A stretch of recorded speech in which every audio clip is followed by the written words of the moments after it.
Hello there and welcome to another episode of our capacity development series at Naija Codecase Academy. In this series, we aim to talk about and expose young people like you to things we wished someone had told us or exposed us to very early.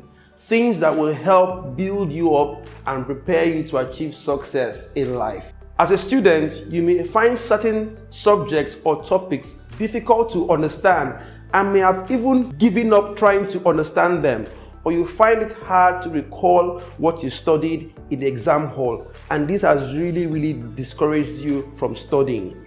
My name is Ugochukwu Nkwocha. I'm the founder of Naija Codecase Academy, and I'm here to share my experience with you and teach you how to study and understand any subject and recall it without stress during exams.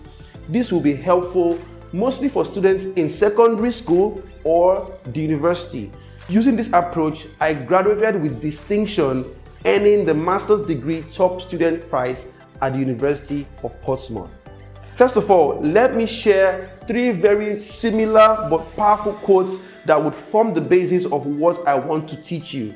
They are: 1. Repetition is the mother of learning. 2. Repetition is the mother of mastery. And finally, repetition is the law of deep and lasting impression. These quotes are trying to tell us the same thing, that you can't master anything by doing it just once. However, the more you repeat something, the more you will understand it, master it, and have it impressed deeply into your memory, so you'll be able to recall the information when it's necessary. Please note, I'm not talking about cramming. Cramming is just trying to stuff a lot of information into your short-term memory before an exam. Cramming is dangerous. It causes anxiety and panic, and most of the information crammed can be quickly forgotten. Here, I'm talking about studying to understand and store information in your long-term memory so that you can recall it at a future time. If you notice, I've mentioned two words: short-term memory and long-term. So what is short-term memory? Short-term memory refers to the part of your memory that is used to store a small amount of information for a very short time. For example, when someone calls out their phone number for you and you quickly memorize it before typing it into your phone or writing it down. Or you meet someone for the first time and they tell you their name, which you quickly memorize to use in your conversation with them. That's your short-term memory in action.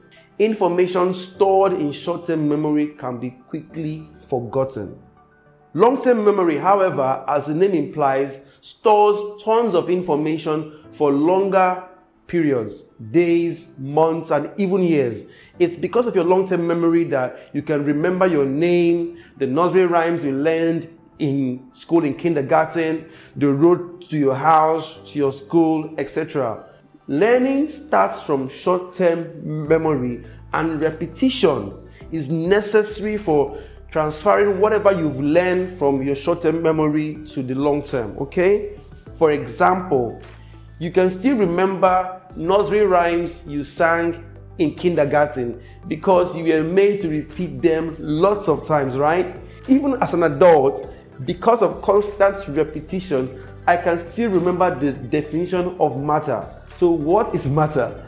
Matter is anything that has weight and occupies space. You see, we were made to sing it like a song until it stuck back then in school, you see? So now, when studying any subject for the first time, it may not make sense to you at the beginning, but as you go over it repeatedly and patiently, it will begin to make sense. So don't worry or get frustrated at the beginning when you don't understand, because even if it seems like you're not understanding, I can assure you that in the background, your brain, very powerful, is piecing together the information little by little, and with repetition, everything will fall into place.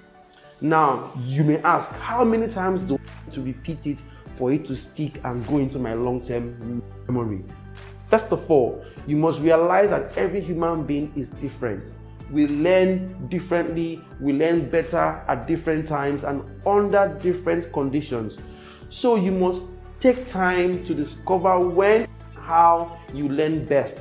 Don't wait for exams to show up before you start trying to discover your preferred way of learning. Start now. Okay, for me, I learn best immediately after waking up from a nap. I also learn better at night or early in the morning when the weather is cool and the surroundings are quiet. I also like to take short breaks in between, when I study.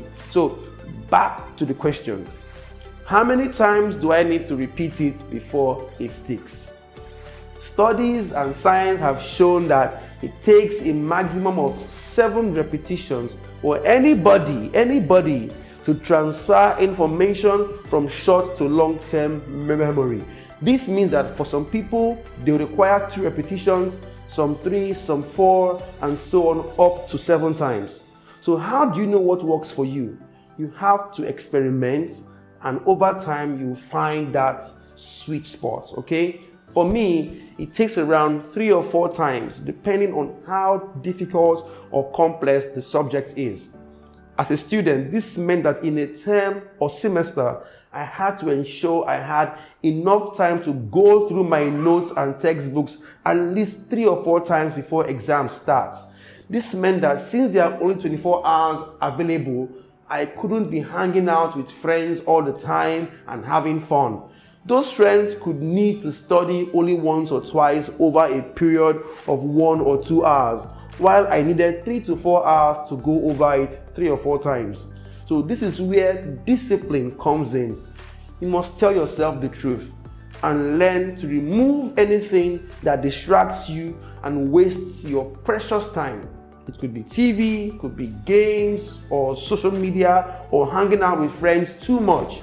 Here are a couple of practical tips I use to ensure I go over a topic multiple times. 1. I try to study ahead of any class. I go through the syllabus to know what the teacher is going to teach, and I breeze through the topic in the textbook before attending the class. This helps me to know the areas I don't immediately understand even before the class starts, so I can pay extra attention to how the teacher explains it. I also jot down, questions I want to ask even before attending the class.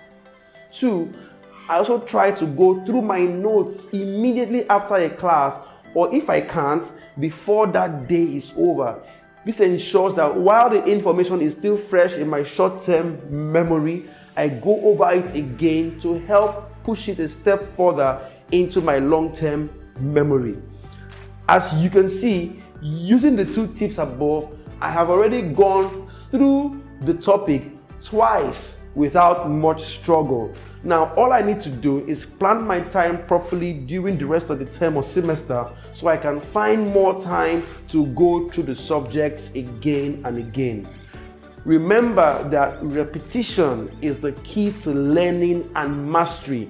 So you must create enough time to allow for multiple repetitions. I hope this has been helpful to you. Let me know in the comments what you think and if you will be trying out this technique. Don't forget to like this video by hitting the thumbs up button and smashing the notification icon there and hitting the bell icon to get notified each time we post another exciting video. I'm rooting for you. I'll see you next time.